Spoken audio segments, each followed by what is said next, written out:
Hello dear students, welcome back to your online classes. And इस video में बात करेंगे मनी सप्लाई की। मनी सप्लाई में हम क्या क्या डिस्कस करने वाले हैं, उसका मतलब क्या होता है और उसके different measures of money supply क्या है, मनी सप्लाई क्या होती है, सब हम और कुछ इंपॉर्टेंट क्वेश्चन भी हम जानेंगे। मनी सप्लाई को जानने से पहले हमने लास्ट वीडियो में जाना था व्हाट इज मनी और different types of money and different functions of money. उसके बाद में सबसे पहले हमको एक चीज जान लेना चाहिए। किसी भी अर्थव्यवस्था में, किसी भी इकोनॉमी में एक सेंट्रल बैंक होता है और सेंट्रल बैंक जो है उस मनी को प्रिंट करने का, उस मनी का प्रोड्यूसर होता है, हम कह सकते हैं। तो जो मनी अर्थव्यवस्था में होता है वो सेंट्रल बैंक के कंट्रोल में होता है। तो कितना मनी जो है प्रोड्यूस होता है और उसका कितना पार्ट जो है वो सेंट्रल बैंक अपने पास रखता है और कितना पार्ट जो है वो सर्कुलेशन में डाल देता है, मतलब वो लोगों के पास आ जाता है। तो जो पार्ट सेंट्रल बैंक अपने पास रखता है, यानी कि प्रोड्यूस अपने पास रखता है, उसको हम स्टॉक बोलते हैं। मीन्स स्टॉक मनी जो है वो सेंट्रल बैंक यानी कि आरबीआई के पास रहता है और बाकी का कुछ बड़ा पोर्शन जो है वो इकोनॉमी में लोगों के पास सर्कुलेशन में आ जाता है, उसको बोलते हैं मनी सप्लाई। मनी सप्लाई की जब हम बात करते हैं, उसका सिंपल सा मतलब ये है कि लोगों के पास कितना मनी सर्कुलेशन में है।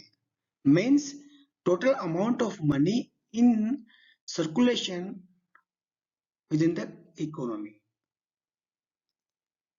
तो जब टोटल अमाउंट ऑफ मनी की हम बात करते हैं, किसी भी फॉर्म में हो सकती है मनी, कॉइन्स में हो, पेपर मनी हो या डिपॉजिट्स हो, कुछ भी फॉर्म में मनी हो सकती है वो। टोटल मनी ऑफ मनी की बात करते हैं तो इसका मतलब है कि लोगों के पास, means its user, the users of money जो है उनके पास वो कितना है एक पर्टिकुलर टाइम ऑफ पीरियड में। मतलब हम कहें कि आज के दिन तक जो है total amount of money in the hands of people, in the hands of user कितना है, तो उसको हम बोलेंगे मनी सप्लाई। ये जो मनी सप्लाई का जो पूरा डेटा रिकॉर्ड किया जाता है, ये जो इसको पब्लिश किया जा सकता है, ये काम गवर्नमेंट का है या फिर आरबीआई का है। गवर्नमेंट के बिहाफ पे वो सेंट्रल बैंक कर सकता है, जो कि हमारे देश में आरबीआई है। तो मनी सप्लाई का मतलब सिंपल सा है कि जो टोटल मनी है उसका जो स्टॉक है उसको छोड़ के बाकी का मनी जो है लोगों के पास कितना है, सर्कुलेशन में कितना है, चाहे वो किसी भी फॉर्म में हो, ऑन ए पर्टिकुलर डेट। तो अब मनी सप्लाई में हमने पहले बताया था कि उसके उसमें जो है कैश को भी इंक्लूड करते हैं, कॉइन्स को भी इंक्लूड करते हैं, या बैंक में कोई अकाउंट में पड़ा है डिपॉजिट या किसी भी तरह का मनी, उसको हम इसमें इंक्लूड करते हैं। This is the money supply. जब भी आपसे मनी सप्लाई पूछेंगे तो आप उसको बता देंगे कि भाई money supply total amount of money in the hands of user of money as a circulation within the country होता है। ठीक है, तो हम बात करते हैं इसका इम्पोर्टेंट जो कॉन्सेप्ट है वो मेजर्स ऑफ मनी सप्लाई। देखिए एक चीज समझ लीजिए, इंडिया में कितना मनी प्रिंट होता है और कितना मनी सर्कुलेट होता है, ये एक बहुत बड़ा डेटा है और बहुत बड़ा कॉम्प्लेक्स कॉन्सेप्ट है। तो हम कोई भी इतनी आसानी से और एग्जैक्टली नहीं बता सकता है कि कितना मनी मार्केट में सर्कुलेशन में है। अगर आपको गवर्नमेंट भी बताता है तो कहीं ना कहीं उसमें भी 19-20 का डिफरेंस तय है। ठीक है, तो जो, क्योंकि आपको पता नहीं किसके पास कितना पैसा है, किसके पास कितना सेविंग है, किसके पास कितना अकाउंट में कितना कैश है, कितना बैंक डिपॉजिट या फिक्स डिपॉजिट या सेविंग अकाउंट में डाल के रखा है, नहीं पता चलेगा। तो लेकिन गवर्नमेंट फिर उसको कई तरीके से मापता है और वो बताता है कि हाँ इतना जो मनी है वो सर्कुलेशन में है देश में। अब ये काम जो है रिजर्व बैंक करता है इंडिया में। तो रिजर्व बैंक ने एक मेथड दिया 1977 में, उन्होंने एक क्लासिफिकेशन इंट्रोड्यूस किया जिसको हम बोलते हैं M1, M2, M3 and M4 measures of money supply. मतलब मनी सप्लाई को मापने के लिए 4 तरह का मेजर्स हैं, और ये 4 तरह के मेजर्स क्या होता है इसको हम डिस्कस करेंगे आगे के स्लाइड में।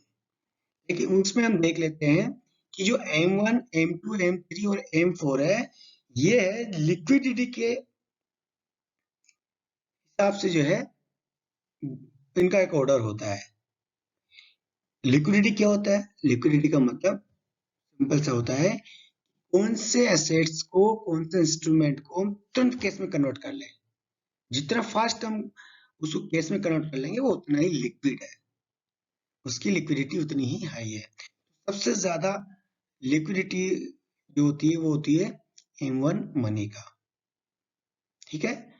दूसरा होता है M2 का, तीसरा होता है M4, M3 का, और लास्ट होता है M4 का। मतलब M1 is most liquid money और M4 is least liquid form of money. क्यों होता है ये भी हम जानेंगे आगे की स्लाइड्स में। चलिए बात करते हैं जो 4 तरह का जो मेजर्स है उसको वन बाय वन डिस्कस करते हैं। ये आपको दिखने में अजीब लग रहा हो कि M1 मनी क्या होता है, M2 क्या होता है, M3 क्या होता है, M4 क्या होता है। ये बहुत आसान है, बहुत आराम से अपन इसको समझेंगे। M1 मनी और M2 मनी को ब्रॉडली हम बोलते हैं नेरो मनी, ठीक है। आप बोल सकते हो अगर आपसे कोई एग्जाम में पूछता है कि नेरो मनी क्या होता है तो आप बोलेंगे वो होता है M1 और M2, ठीक है, नेरो मनी। लिखने तो बड़ा मुश्किल हो रहा है लेकिन मान लीजिए नेरो मनी है। ये जो दोनों मिलके हैं इसको बोलते हैं हम ब्रॉड मनी, ठीक है। ब्रॉड मनी क्यों बोलते हैं वो भी जानेंगे, क्योंकि नेरो मनी जो होता है वो बहुत ही लिक्विड होता है, उसमें बहुत सारी ऐसी चीजें होती हैं जिनको तुरंत हम कैश में कन्वर्ट कर लेते हैं।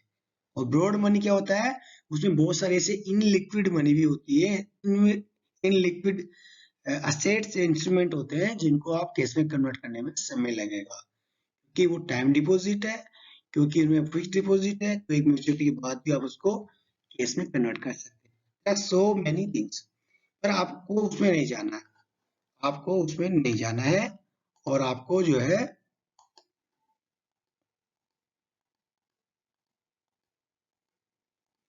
वन बाय वन करके हमको जानना है कि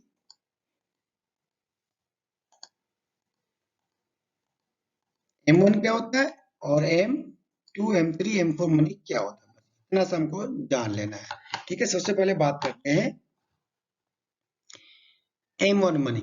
M1 मनी में अगर गवर्नमेंट आपको बोलता है कि भाई हमारे पास M1 मनी इतना है, M2 मनी इतना है, M3 और M4 मनी इतना है, उसका मतलब क्या होता है आप समझ लीजिए। M1 में जो ये C है, C plus DD plus OD, ये तीन चीजों को मिला के हम बोलते हैं M1 मनी। M1 मनी में C का मतलब होता है currency held by the people, currency held by the people.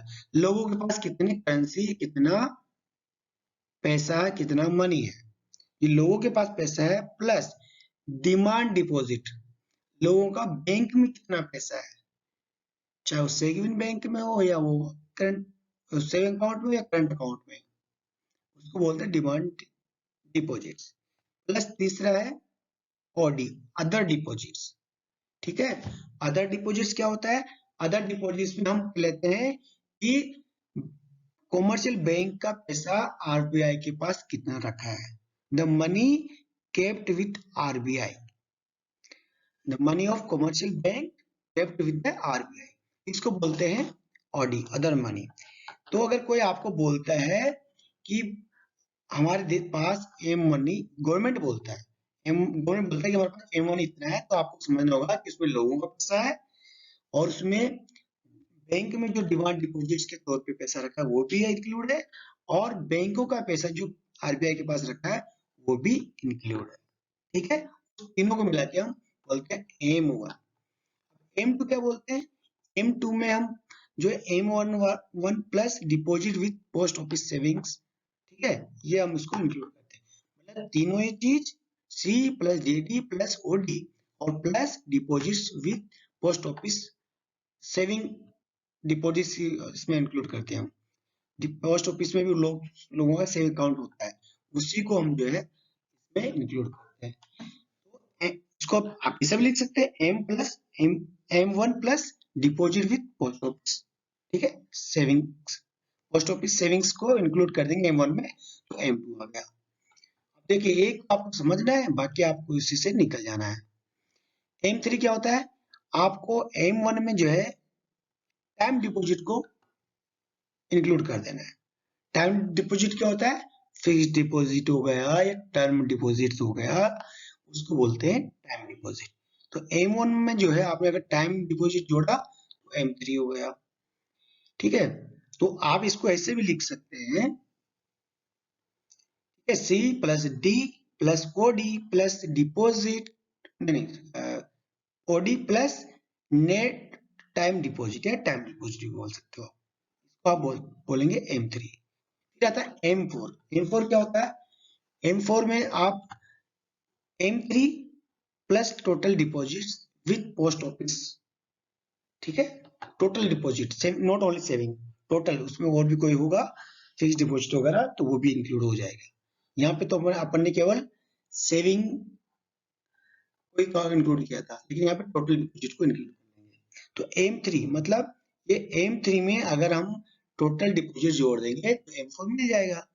तो M4 को हम कैसे भी कैलकुलेट कर सकते हैं, उसको हम ऐसे भी कैलकुलेट कर सकते हैं कि M1 plus deposit with post office savings plus time deposit, इन दोनों कंपोनेंट को M1 में जोड़ देंगे तब भी आपका M4 आ जाएगा, ठीक है।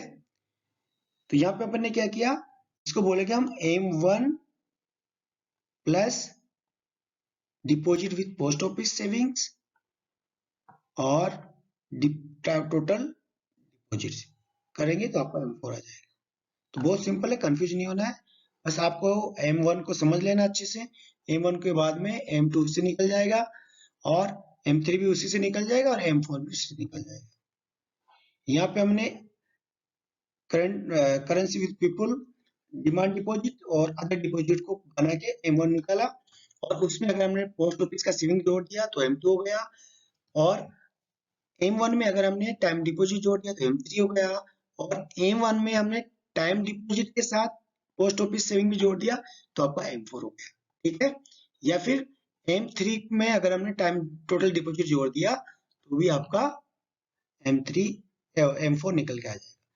This is very simple measures of money supply, और इसमें क्वेश्चन पूछ लेता है, एंटर में पूछ लेता है और JRF वगैरह का एग्जाम होता है उसमें पूछ लेता है। इसमें हमने बड़े ही आराम से पूछा है, इसको समझा है, जाना है। अगर आपको इसमें स्पीड कम लगे तो आप इसको फॉरवर्ड करके स्पीड बढ़ा लेना, बढ़ाना आता है ना, नॉर्मल से हाई थोड़ा कर लेना, तो आपको में स्लो मोशन में मेरा वॉइस रहता है थोड़ा सा नॉर्मल में मिल जाएगा, ठीक है। Is all about. कुछ क्वेश्चन बचे, कुछ क्वेश्चन देख ले तो क्वेश्चन भी सिंपल बनता है कि एमर मनी क्या होता है, न्यूरो मनी क्या, ब्रॉड मनी क्या होता है, मनी सप्लाई क्या होता है, ठीक है। मनी सप्लाई किसने टर्म किसने दिया और मेजर्स डिफरेंट मेजर किसने दिया, तो इससे बनता है, तो आप उसको आसानी से कर सकते हैं। तो मिलते हैं किसी नेक्स्ट वीडियो में। Thank you for watching this video और thank you for being with me. Cases बढ़ रहे हैं, फिर से थर्ड वेव आ सकता है, तो कोरोना का थर्ड लेयर आ सकता है, तो आप please be cautious and be safe, stay healthy, strictly follow corona related